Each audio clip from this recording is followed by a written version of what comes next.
कि मन्नालाल जी ने जो उन्होंने लोकसभा के अंदर जो आवेदन किया था उसके अंदर उन्होंने फॉर्मेट के अंदर भी लिखा होगा कि 1955 विवाह अधिनियम लागू होता है नहीं, तो उन्होंने नहीं के कॉलम पे राइट किया होगा। अगर वो कह रहे हैं ऐसा कि आदिवासी हिंदू है तो या तो फिर उनका सर्टिफिकेट चेक करना चाहिए।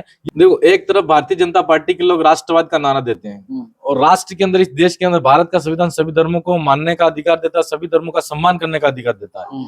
तो मैं ये कहना चाहता हूँ कि जो उन्होंने झारखंड को लेकर टिप्पणी की, क्या झारखंड इस देश से बाहर है क्या?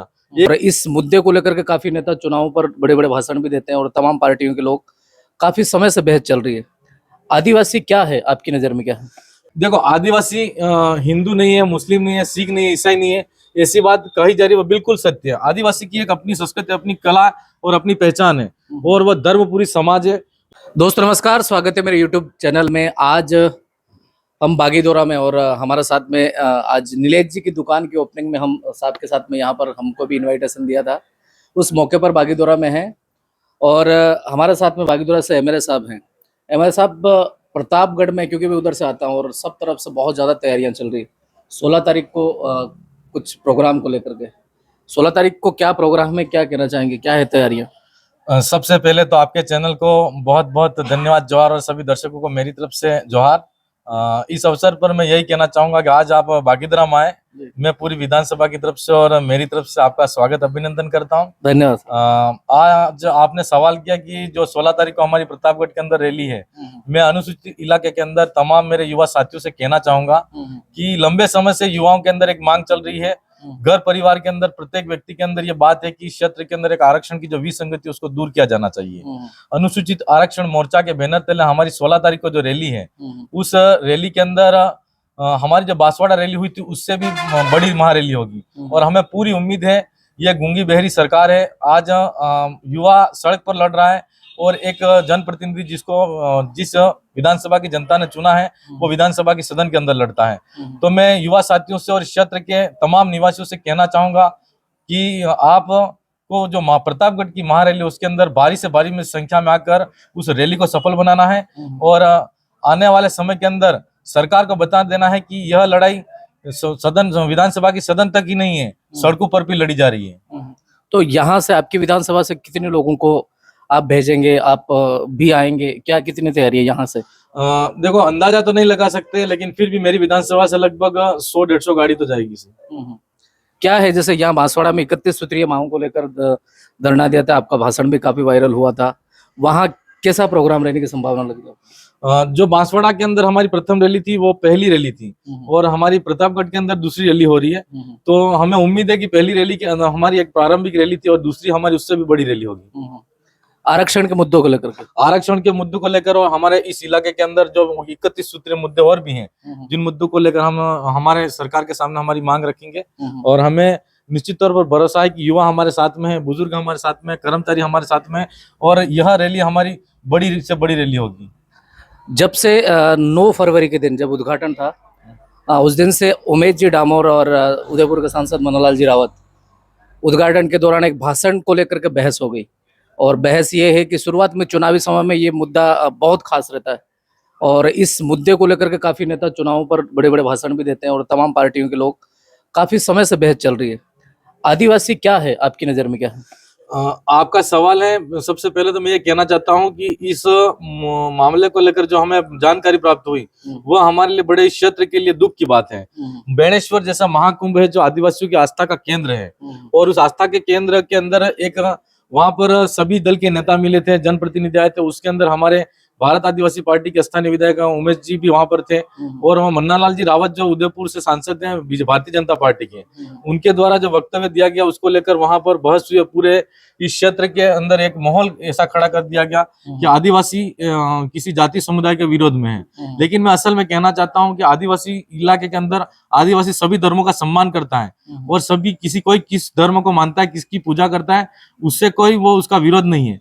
लेकिन हमारी एक अलग से हमारी पहचान है, उस पहचान को हमको फिर से पुनर्जीवित करने के लिए संघर्ष करना पड़ रहा है। वो हमारे लिए एक बहुत बड़ा कठिन समय है ये। तो इस अवसर पर मैं यही कहना चाहता हूँ कि मन्नालाल जी रावत द्वारा जो वक्तव्य दिया गया, मैं उसकी घोर निंदा करता हूँ और मैं ऐसा मानता हूँ कि इतने बड़े पद पे जाने के बाद में वो एक राजकीय सेवा के अंदर भी रहे और आज वो आदिवासी को आदिवासी के विरोध में खड़ा करना चाहते हैं। और इस क्षेत्र के अंदर एक हम खुद जिस समाज चाहते हैं उस समाज की पहचान खराब करने का काम किया जा रहा है।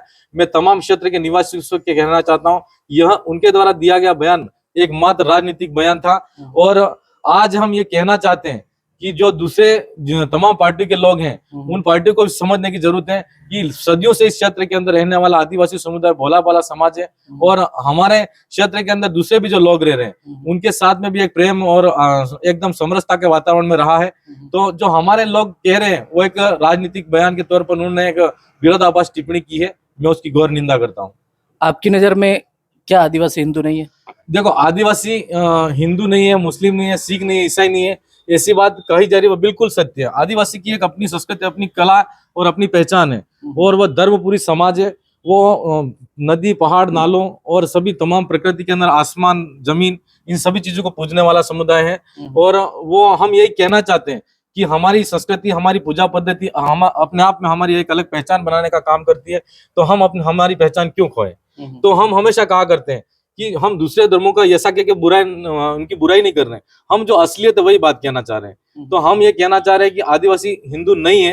और मन्नालाल जी के जो बयान है उसको देखते हुए मैं कहना चाहूंगा कि मन्नालाल जी ने जो उन्होंने लोकसभा के अंदर जो आवेदन किया था उसके अंदर उन्होंने फॉर्मेट के अंदर भी लिखा होगा कि 1955 विवाह अधिनियम लागू होता है, नहीं तो उन्होंने नहीं के कॉलम पे राइट किया होगा। अगर वो कह रहे हैं ऐसा कि आदिवासी हिंदू है तो या तो फिर उनका सर्टिफिकेट चेक करना चाहिए, या फिर उन्होंने जो आवेदन किया उसके अंदर एक कोर्ट के अंदर याचिका दायर होनी चाहिए कि वो खुद स्वीकार कर रहे हैं कि मैं हिंदू हूँ। तो हिंदू और आदिवासी अपने आप में एक अलग है और दोनों में अपनी एक अलग पहचान, हमारी अलग पहचान है, उनकी अलग पहचान है। तो हम हमारी पहचान को कायम रखनी चाहिए। और मैं कहना चाहूंगा कि 1955 विवाह अधिनियम लागू होता है या नहीं होता है, हम जिस समय आवेदन करते हैं उस समय भी हमें ये जो निर्वाचन विभाग पूछता है तो हम ये फॉर्म के अंदर राइट किया जाता है। तो मन्नालाल जी खुद वेरीफाई कर लेगा हम क्या हैं, फिर उनको ऐसी टिप्पणी करनी चाहिए। उनका एक और बयान है कि झारखंड से जो ईसाई लोग हैं, क्रिश्चियनिज्म से जो प्रभावित है, वो लोग इधर आकर के फिर यहाँ आकर के आदिवासियों को हिंदू नहीं ऐसा यहाँ बयानबाजी कर रहे हैं। और ये पूरी जो राजनीति यहाँ की जो है ये ईसाइयों से प्रभावित है। इसमें क्या सच्चाई, आप क्या कहना चाहेंगे? देखो, एक तरफ भारतीय जनता पार्टी के लोग राष्ट्रवाद का नारा देते हैं और राष्ट्र के अंदर, इस देश के अंदर भारत का संविधान सभी धर्मों को मानने का अधिकार देता है, सभी धर्मों का सम्मान करने का अधिकार देता है। तो मैं ये कहना चाहता हूँ कि जो उन्होंने झारखंड को लेकर टिप्पणी की, क्या झारखंड इस देश से बाहर है क्या? एक राष्ट्रवाद का नारा दे रहे हो आप, तो झारखंड भी इस देश का हिस्सा, इस देश का एक राज्य है। तो विचारधारा चाहे कहीं से भी आ रही हो, तो इस देश के अंदर कोई भी व्यक्ति किसी भी राज्य के अंदर आ जा सकता है, रह सकता है। लेकिन उन्होंने जो बयान दिया वो एक शर्मनाक बयान दिया, वो देश को तोड़ने वाला बयान दिया। मैं ऐसा मानता हूं कि वो राष्ट्रवाद का नारे के नाम पर एकमात्र राजनीति कर रहे हैं। असल में वो एक कहते हैं ना कि धर्म विशेष के खिलाफ में हमेशा प्रचार करने का काम करते हैं, बात करने का काम करते हैं और ऐसी भड़काऊ बातें करके इस क्षेत्र में माहौल खराब करने का काम कर रहे हैं। कई लोगों के मैसेज आते हैं, 45 साल के दिग्गज नेता की राजनीति, उन नेता के सामने आप लड़े, आपका साल भर से ऊपर का शासनकाल हो गया, जनता आपके जीतने के बाद जनता कितना आश्वस्त है? बहुत बड़े नेता के सामने जीते ही आए, आपने सवाल किया। मैं बहुत बड़े नेता के सामने लड़ने की हिम्मत सिर्फ बागीदरा विधानसभा की जनता की वजह से मेरे में आई। और आसपास की मैं तमाम युवा साथियों से कहना चाहूंगा कि जो ताकत आपने भरी है उस ताकत के दम पर मैं जीता हूं। और बागीदरा विधानसभा के मैं तमाम युवा साथियों से कहना चाहता हूं कि आपको आने वाले समय के अंदर भी ऐसी एकजुटता कायम रखनी है। नहीं, जनता जैसे आपसे बहुत सारी उम्मीदें हैं, क्या करेंगे और अब तक क्या किया है, ऐसा लोगों का सवाल है। जनता की मुझसे जो उम्मीदें हैं, मैं सबसे ज्यादा, मेरी विधानसभा के अंदर 8 महीने का मेरा कार्यकाल हुआ, उसके अंदर मैंने सबसे ज्यादा एजुकेशन पर फोकस करा है। आज तक मैंने जितनी स्वीकृतियां निकाली लगभग उसमें मैं 80% कह सकता हूं कि मैंने कक्षा पे ज्यादा काम किया है। और ये बागीदरा विधानसभा के अंदर काम के नाम से, कृषि के नाम से, नहरों के नाम से सब कुछ हुआ होगा, लेकिन आज एजुकेशन सेक्टर के अंदर हमारे गरीब हो चाहे जैसा भी अमीर आदमी हो, जो भी जिस व्यक्ति के पास में जैसी सुविधा हो, लेकिन वो जब भी अगर ऐसा सोचता है कि हमारे बच्चे का अध्ययन अध्यापन कैसे अच्छा हो, तो बड़ा बच्चा जैसे होता है, समझदार होता है, तो वो ये सोचता है कि मेरे बच्चे को स्कूल भेजना है। तो मैंने यही सोचा कि इस क्षेत्र के अंदर स्कूलों की हालत सबसे खराब है। मैं कोशिश करूंगा 5 साल के अंदर कि मैं एजुकेशन के जो कंडीशन है, विद्यालय की जो स्थिति आज की तारीख में जर्जर भवन है उनको सुधारने का काम करूंगा। और इस क्षेत्र के अंदर मेरा 8 महीने के कार्यकाल के अंदर विधानसभा की जनता बहुत संतुष्ट है, खुश है। विधानसभा के अंदर कोई पुलिस उनको परेशान नहीं करती है, किसी प्रकार का दबाव नहीं है, किसी प्रकार का जनप्रतिनिधि के द्वारा उनसे बदतमीजी से व्यवहार नहीं किया जाता है। तो मैं तो ये मानता हूँ कि मेरी विधानसभा की जनता बहुत खुश है।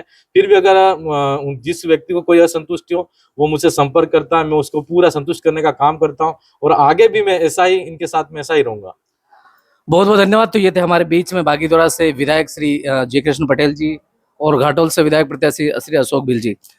नीलेश भाई के इस कार्यक्रम को लेकर के क्या मैसेज है? मैं तमाम युवा साथियों से कहना चाहूंगा कि बागीदोरा के अंदर एक हमारे भाई ने एक छोटी सी दुकान खोली है, नीलेश भाई सिंगाड़ा।